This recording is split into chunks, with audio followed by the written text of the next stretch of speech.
কিন্তু গিন্নি ওটার যে অনেক দাম, আমার কি আর মহারাজের মতো অত টাকা আছে বলো? এই শোনো, তোমার কি আছে আর কি নেই তা আমার খুব ভালো করে জানা আছে, বুঝলে? কিন্তু গিন্নি, একটা কথা কান খুলে শুনে রাখো, এবারে যদি তুমি ওই সীতাহার আমাকে গড়িয়ে না দাও, আমি তাহলে চিরদিনের মতো বাপের বাড়ি চলে যাব। এই আমি বলে দিলাম। আচ্ছা ফাঁপড়ে পড়লাম আমি, কি যে করি। দূর, আর ভালো লাগে না।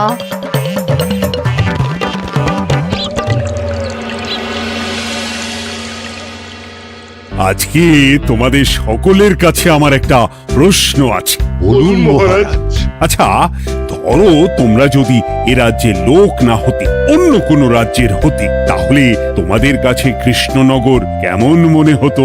মহারাজ, এক কথায় বলতে গেলে সমৃদ্ধ শক্তিশালী রাজ্য। বেশ, তা হঠাৎ এমন প্রশ্ন মহারাজ? আসলে বেশ কিছুদিন ধরেই আমি একটা কথা ভাবছিলাম। ঈশ্বরের দয়ায় আমাদের সবই আছে, তবু রাজ্যকে আরো শক্তিশালী ও অন্যান্য রাজ্যের সাথে সুসম্পর্ক বজায় রাখা একটা রাজধর্মে পড়ে। ঠিক বলেছে। ঠিক বলেছেন। বলি, তুমি কি এসব কথা কখনো ভাবো মন্ত্রী? হ্যাঁ, মানে আগে রোজ না, কিন্তু কখনো সখনো বোধহয় ভেবেছিলাম। কবে শুনি? ইয়ে ওই তো কিছুদিন আগে, ওই সেদিন। এটা ঠিক কোন সেদিনের কথা বলছেন মন্ত্রী মশাই? যেদিন আকাশে ওই দুটো সূর্য উঠেছিল? তোমাকে সবকিছুতে ফোড়ন কাটতেই হবে না গোপাল, হ্যাঁ? কি আর করি বলুন, আপনার কষ্ট যে আর সহ্য হয় না। যাই হোক, মুদ্রা কথা হলো, এসব কথা মাথায় রেখে এখন আমাদের কিছু করা উচিত। কিন্তু কি করা উচিত সেটা আমি ঠিক বুঝতে পারছি না। এই একটা করে রসগোল্লা খাওয়ালে কেমন হয়? এই, তুমি থামবে? মহারাজ, আমার কাছে একটা উপায় আছে। 10 দিনের একটা মিলন মেলার আয়োজন করলে কেমন হয়? খুব বাজে হবে। একটা মেলা কত ঝামেলার কাজ সেটা বোঝো? একেই কত খরচ, তার উপর আবার অনেক লোক। মোটেই না, এটা তো দারুণ বুদ্ধি দিয়েছো গোপাল। এমন কিছুই তো চাইছিলাম। দূর, আর সবকিছুই আমার বিপক্ষে মনে হয়। দিনটাই খারাপ, আমি বরং চুপই থাকি। তাহলে সবাই শোনো, 1 সপ্তাহ পর কৃষ্ণনগর এক বিরাট বড় মিলন মেলার আয়োজন করছে, আর তার জন্য লোকজনকে নিমন্ত্রণ করার কাজ দেখবে গোপাল। যথাজ্ঞা মহারাজ। আর মন্ত্রী, ভালো করে শুনে রাখো, মেলা প্রাঙ্গণ সাজানো, ঠিকঠাক নিরাপত্তা, এসব তোমার দায়িত্ব। আচ্ছা, কিন্তু বলছিলাম যে সবকিছু ভালো করে করতে গেলে খরচও তো। ওসব নিয়ে তোমাকে চিন্তা করতে হবে না। যত খরচই হোক আমাকে বলো, আমি দেব। আরে বাস, তো দারুণ ব্যাপার। এই ফাঁকে যদি কিছু আমারও লাভ হয়ে যায়, তাহলে গিন্নির গলার হারটার কিছু একটা করতে পারবো। বেশ, তাহলে প্রত্যেকে নিজেদের কাজ শুরু করে দাও।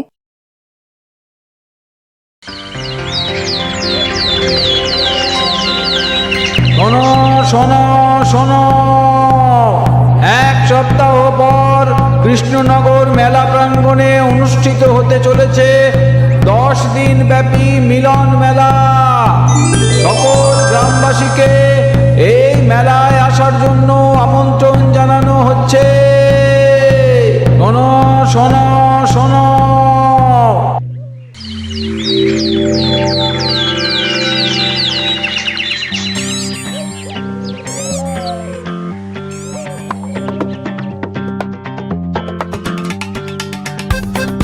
বাহ বাহ বাহ, ঠিক যেমনটা চেয়েছিলাম তেমনটাই হয়েছে।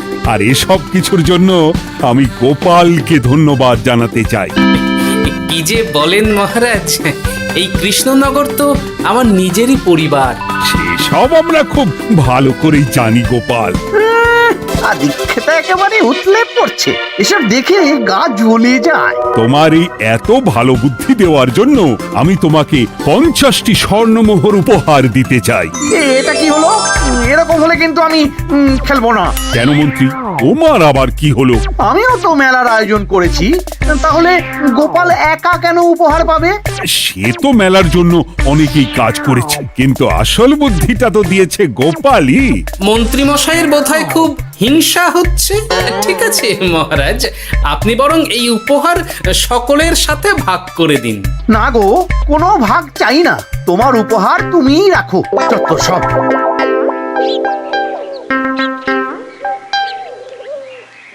আমার কি এত খারাপ দিন এসেছে নাকি যে আমাকে গোপালের থেকে পুরস্কার নিতে হবে? অনেক হয়েছে। না না না, এবার আমাকেই কিছু ভাবতে হবে মনে হচ্ছে।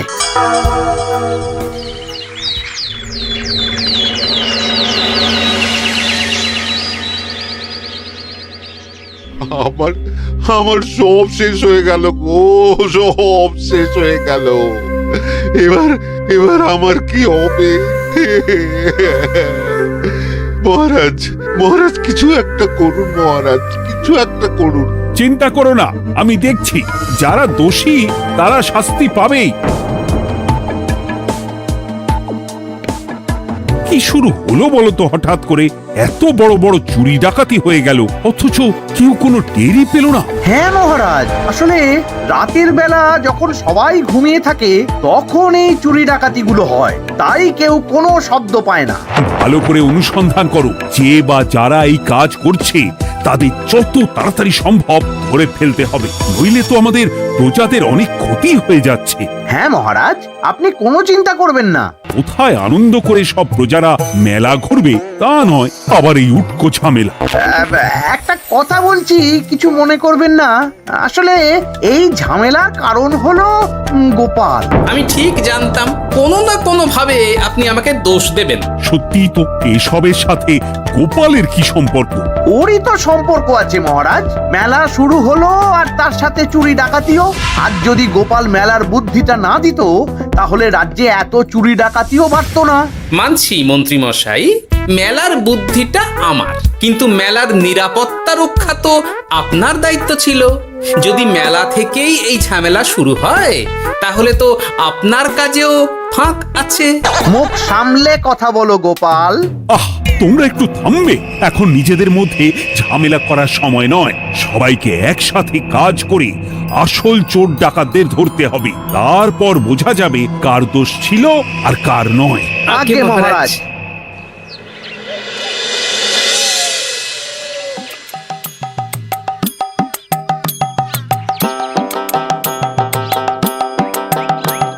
এই তো তুমি এসে গেছো।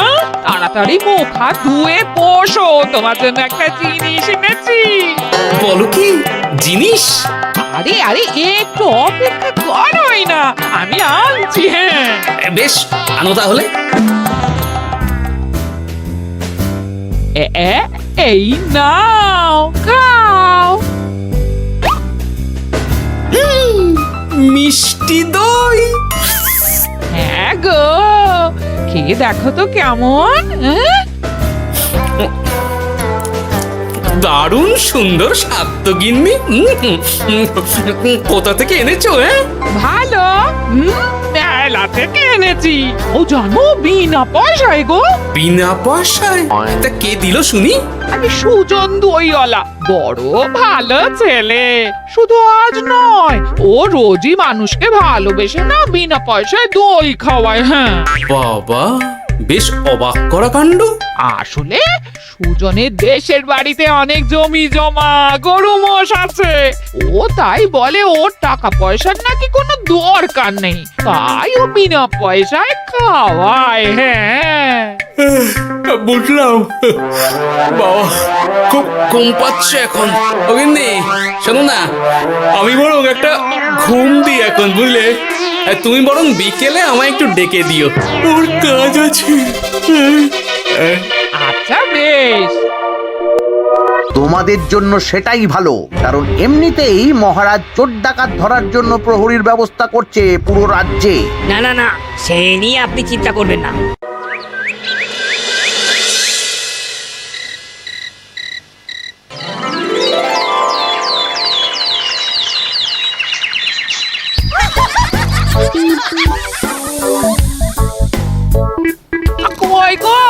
ওরে আর কতক্ষণ ঘুমোবে? সকাল তো হয়ে গেল। সে কি গিন্নি, সকাল? তোমাকে যে আমি কতবার বললাম আমাকে বিকেলে ডেকে দেবে। তা বলি কবেকার বিকেল?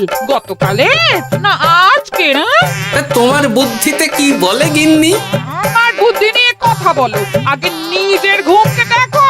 গতকাল বিকেল থেকে ডেকে ডেকে গলা ব্যথা হয়ে গেল, কিন্তু ওনার ঘুম আর ভাঙে না। হতেই পারে না। পারে না? ওদিকে কাণ্ড দেখো, রাতের খাবার পর্যন্ত পড়ে আছে। হ্যাঁ, আজব কাণ্ড। যাই হোক, অনেক দেরি হয়ে গেছে বুঝলে, আমাকে এক্ষুনি রাজসভার জন্য বেরোতে হবে।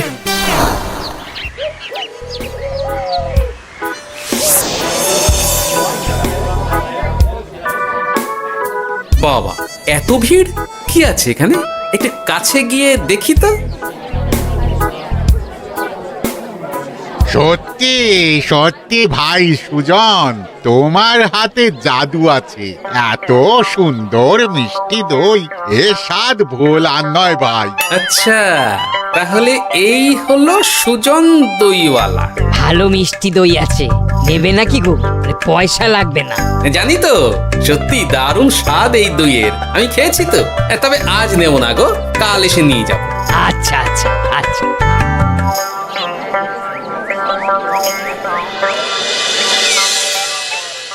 আর কোনো নতুন খবর পেলে ওই ডাকাতদের ব্যাপারে? না মহারাজ, এখনো ঠিক ধরতে পারিনি। ওরা বোধহয় বুঝতে পেরে গেছে যে আমরা খোঁজ করছি। মহারাজ, আমার মাথায় একটা নতুন বুদ্ধি এলো। রাতের বেলা করে সব বাড়িতে পাহারা দেওয়া শুরু করলে কেমন হয়? সব চুরি তো রাতেই হচ্ছে। আরে, এ তো দারুণ বুদ্ধি। কিন্তু মহারাজ, আমাদের রাজ্যের প্রহরীরা রাতের বেলা কি করে পাহারা দেবে? কেন কেন, কি সমস্যা? অনেক সমস্যা আছে। তাদের শরীর খারাপ হতে পারে, তার চেয়েও বড়, রাত জেগে থাকলে দিনে তারা সকলে ঘুমোবে, তখন পুরোটাই বেকার হবে। কিচ্ছু বেকার হবে না মন্ত্রী মশাই, আমাদের প্রচুর সেনা আছে। তাদের সকলকে দায়িত্ব ভাগ করে দিলেই হয়ে যাবে। তুমি বেশি বোঝো। গোপাল তো কিছু ভুল বলেনি মন্ত্রী। আমরা পাহারা বাড়াবো। আমি আজই সব সেনাদের সাথে কথা বলছি। সেনাপতি, তুমিও এই ব্যাপারটা একটু দেখো। যথাজ্ঞা মহারাজ।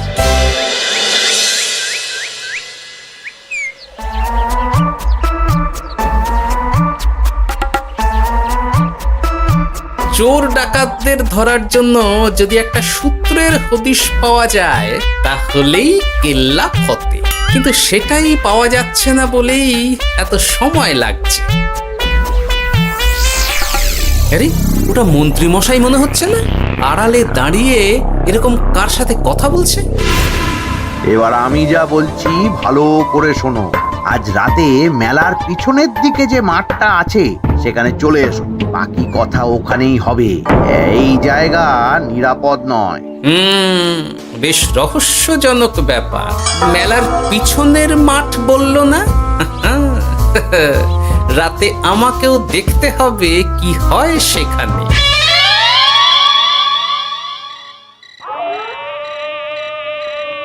উফ, কি মশা রে বাবা!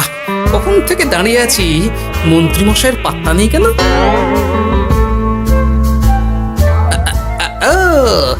ওই তো চলে এসেছে।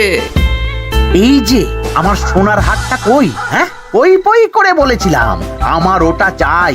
আগে কি আর বলি বলুন তো, ওই হারটা আমাদের দলের প্রধানের খুব পছন্দ হয়ে গেছে, তাই কোনোভাবেই ওটা দিতে পারলাম না। কি এত বড় সাহস! আমার বলার পরেও তুমি এরকম করলে? বড় ভুল হয়ে গেছে মন্ত্রী মশাই, এবারের মতন ক্ষমা করে দিন, আর হবে না, এই কথা দিচ্ছি। তোমাদের জন্য সেটাই ভালো, কারণ এমনিতেই মহারাজ চোর ডাকাত ধরার জন্য প্রহরীর ব্যবস্থা করছে পুরো রাজ্যে। না না না, সে নিয়ে আপনি চিন্তা করবেন না। আমাদের ধরা পড়ার কোনো সুযোগই নেই, কারণ যে পরিমাণ ওষুধ আমি আমার দইতে মিশিয়ে দিই সেটা একবার যে খাবে মরার মতন ঘুমোবে। বাহ বাহ বাহ, সে তো খুব ভালো। করো করো। তার কোনো নতুন খবর পেলে? মেলা তো শেষের দিকে। হ্যাঁ পেয়েছি, পাশের গ্রামে বলরাম নামে এক বড় মহাজন আছে। পরশু তার মেয়ের বিশাল ধুমধাম করে বিয়ে। শেষ একটা বড় দান মারতে পারলেই আপনার আমার দুজনেরই শান্তি। আচ্ছা, এই ব্যাপার তাহলে হ্যাঁ? এসব কিছুর পেছনে মন্ত্রী জড়িত। এইবার বুঝতে পারছি কেন রাতের পাহারাতে ওনার এত আপত্তি ছিল। কিন্তু ওই লোকটা কে? ঠিক আছে, এখন যাও, একটু সাবধানে কাজ করো আর আমার পাওনাটা ঠিকঠাক দিও, কেমন? সে কি সুজন দইওয়ালা? এবার আমার কাছে পুরো ব্যাপারটা পরিষ্কার হয়ে গেছে।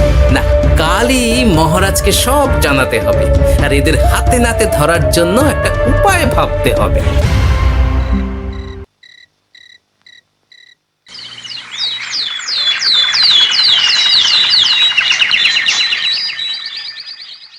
আরে এসো এসো, তোমার জন্যই তো অপেক্ষা করছিলাম। কি এমন জরুরি কথা আছে যে একান্তে দেখা করতে চাইলি? কোন মুখে বলি মহারাজ, সর্ষের মধ্যেই যখন ভূত তখন আর কি। মানে একটু খুলে বলো তো কি হয়েছে? আমাদের রাজ্যের এই এত বড় বড় চুরি ডাকাতির পিছনে কারা আছে সেটা আমি জানতে পেরে গেছি মহারাজ। হ্যাঁ, এ তো দারুণ খবর। তাহলে আমরা এখানে কি করছি? এখনই তাদেরকে গিয়ে বন্দি করি? না মহারাজ, আমাদের হাতে কোনো প্রমাণ নেই, তাই ওইভাবে বন্দি করতে পারবেন না। কেন বলো তো, কারা আছে পেছনে? সেটা আপনি নিজের চোখেই দেখে নেবেন পরে। তবে এটা জানিয়ে রাখি, আমাদের মন্ত্রী মশাইও যুক্ত আছেন। কি? আমাদের মন্ত্রী? এত বড় বিশ্বাসঘাতকতা! আমি এখনই নিজের হাতে ওকে বন্দি করতে চাই। না না না না মহারাজ, সেটা করলে বাকি ডাকাতদের ধরতেই পারবেন না। তাহলে উপায়? আমি জানতে পেরেছি এই ডাকাতদের পরের নিশানা হলো পাশের গ্রামের বলরাম মহাজনের বাড়ি। বলরাম মহাজন? কাল তোর মেয়ের বিয়ে, আমাদেরও তো নিমন্ত্রণ আছে সেখানে। তাহলে তো আরোই সোনায় সোহাগা। শুনুন মহারাজ, আমার মাথায় দারুণ এক বুদ্ধি এসেছে। সে কি? হ্যাঁ, আপনি কোনো চিন্তা করবেন না, আমি শুধু যা বলছি সেটা করুন, বাকিটা আমি সামলে নেব। তবে দেখবেন যেন মন্ত্রী মশাই এসবের কিচ্ছুটি টের না পায়। বেশ বেশ বেশ।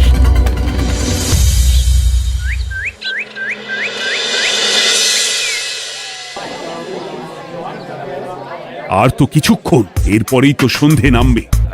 তোমার সবকিছু তৈরি তো? হ্যাঁ মহারাজ। আরে মহারাজ আর গোপাল কানে কানে এত কি কথা বলছে, আমাকেও জানতে হবে সেটা। ওই যে আসছে মরকটটা, আমার আর ওকে এক মুহূর্ত সহ্য হচ্ছে না। মনে হচ্ছে গুদুম গুদুম করে ওর মাথায় গাঁটটা মারি। শান্ত হন মহারাজ, দয়া করে শান্ত হন আর একটুখানি। তারপর আপনি মন্ত্রী মশাইয়ের সাথে যা ইচ্ছে করবেন। ওর আমি বরং অন্যদিকে যাই, মুখ দেখলেই আমার মাথাটা গরম হয়ে যাচ্ছে। সেই ভালো। কি হলো ব্যাপারটা? যাই হোক, আর তো কিছুক্ষণ, তারপর আমার বিশাল লাভ হবে। বরং ততক্ষণ আমি পেট পুজো করি।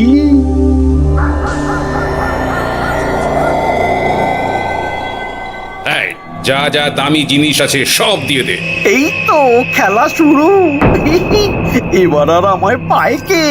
ও বাবা, এরা আবার কারা? সত্যি গোপাল দারুণ চাল চেলেছে। এই তোমরা এখানে কি করতে এসেছো? কেন, তোমরা যা করতে এসেছো? ডাকাতি? এমন তো কোনো কথা ছিল না। কার দলের লোক তোমরা? মন্ত্রী মশাইয়ের দলের লোক। এই রে, কি বলছে সব? কোথায় কোথায়? এই মন্ত্রী মশাই, এই কি বলছে এরা? আপনি দু নৌকোয় পা দিয়ে চলছে, আমরা থাকতে আপনি আরো এক ডাকাতের দলের লোককে ডেকেছেন। কি মন্ত্রী? শেষে কিনা তুমি? কি খেয়েছে রে, আর বোধহয় বাঁচতে পারবো না। কই, চুপ কেন? বলুন, মন্ত্রী মশাই সোনার হার ডাকাতি করে আপনাকে দেওয়ার জন্য এখানে ডেকেছেন। কি সোনার হার? আমাকেও তো একই কথা বলেছে। আপনি আমাদের থেকে খবর নিয়ে অন্য দলকে কাজ দিয়েছেন। না না, মিথ্যে কথা। কিসের মিথ্যে? আপনি ছাড়া তো আর কেউ জানতো না এখানের কথা। না গো, আমি শুধু তোমাদেরকেই কাজ দিয়েছি একদম শুরু থেকে। আর কোনো ডাকাতের দলকে আমি চিনি না, আমি তো নিজেই প্রথম শুনছি। মন্ত্রী, লজ্জা করে না তোমার? তুমি আমার প্রজাদের এইভাবে ঠকাচ্ছিলে?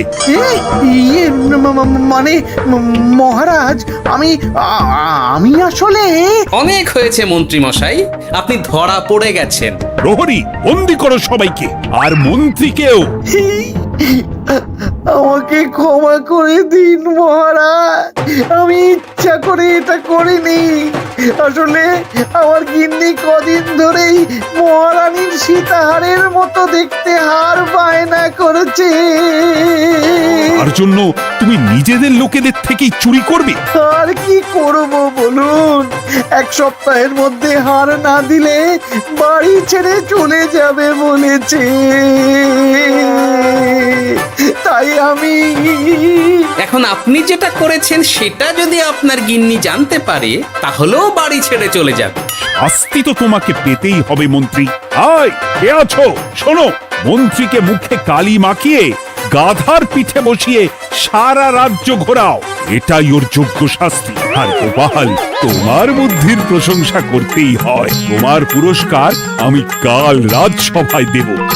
দূর দূর, জীবনে বিয়ে করাই ভুল হয়েছে আমার।